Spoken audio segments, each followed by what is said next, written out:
Commander Horace Frank, Horacefrank. And Commander, where are we standing approximately? I'm sorry? This location, where are we exactly? We're in the area of Lamert and MLK Blvd. Can you describe to me what transpired here tonight, how this all kind of came to be? You were talking about a pursuit possibly, is that how this started? Early this evening at about 22:50, at about 10:50 p.m., Southwest officers assigned to the Southwest area were in the area of about Crenshaw Boulevard and 50th when they observed a series of motorcyclists basically doing wheelies in the street. One of them decided to start popping wheelies and turning in the middle of the street in front of them, almost hit the officers. They announced, and then took off. They announced that they were in pursuit of that particular motorcyclist. At some point, they lost that vehicle. They lost that motorcyclist. As they're coming, once they've lost him, subsequently there's a vehicle, a black SUV that's going eastbound on MLK in the area of Lamert Boulevard, right where we are.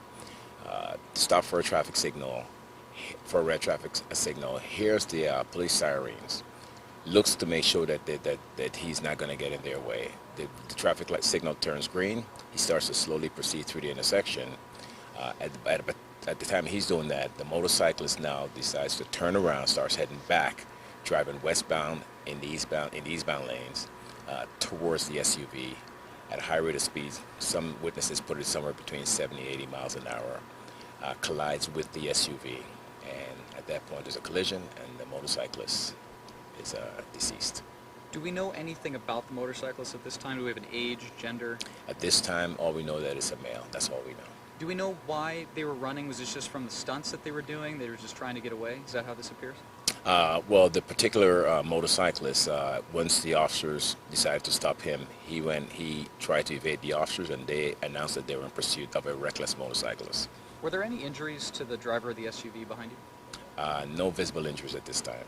And who's handling this investigation? I guess Southwest Division initiated the pursuit, and then now it's South Traffic is handling, or who's handling? Now, this collision, because there's a pursuit involved, this particular collision is being handled by our major collision investigation team. How sad is this to see something like this happen? I'm sorry? How difficult is this? It's sad to see something like this happen? This is a very difficult situation. Certainly the driver of the SUV is pretty shaken up.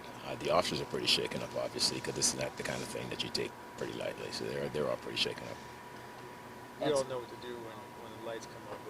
What should you do when you're being pursued? Well, clearly the message is when officers are trying to pursue, when they're trying to stop you, you should stop. And obviously that didn't happen in this particular case. This individual decided to evade the officers, and actually they lost sight of him. And then at some point he decided to come back again towards them. It's as if he was evading them. Alrighty, sir. If anyone was in the area at the time of the collision and they saw anything, is there a phone number they can contact to help you guys? We've been in touch with witnesses, yeah, but certainly if there's anyone that we haven't been able to contact and they saw something that they can help us with, we will certainly ask them to get in touch with Southwest Community Police Station.